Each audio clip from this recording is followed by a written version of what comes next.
বড়ব্বা, হ্যাঁ, আপনি এখানে মন খারাপ করে বসে আছেন কেন? এ কথা কইও না রে বাবা। আমার দুইটা মেয়ে আসিয়া তো জন্ম হলো, এটাও মেয়ে, তিনটা মেয়ে। এই জন্য মন খারাপ। মনে মনে ভাবতেছি বউটাকে তালাক দিব। ও বড়ব্বা, এসব বলতে নেই।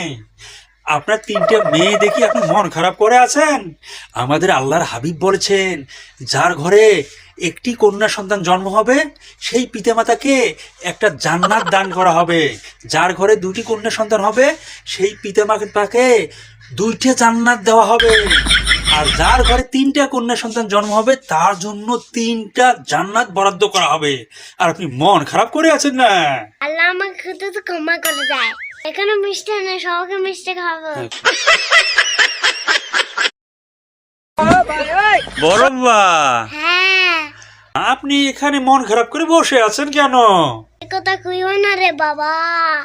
আমার দুইটা মেয়ে আসিয়া তো জন্ম হলো, এটাও মেয়ে, তিনটা মেয়ে। এই জন্য মন খারাপ। মনে মনে ভাবতেছি বউটাকে তালাক দিব। ও বড়ব্বা, এসব বলতে নেই। আপনার তিনটে মেয়ে দেখি আপনি মন খারাপ করে আছেন।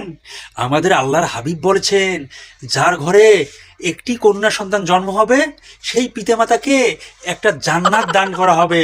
যার ঘরে দুটি কন্যা সন্তান হবে সেই পিতামাতাকে দুইটা জান্নাত দেওয়া হবে।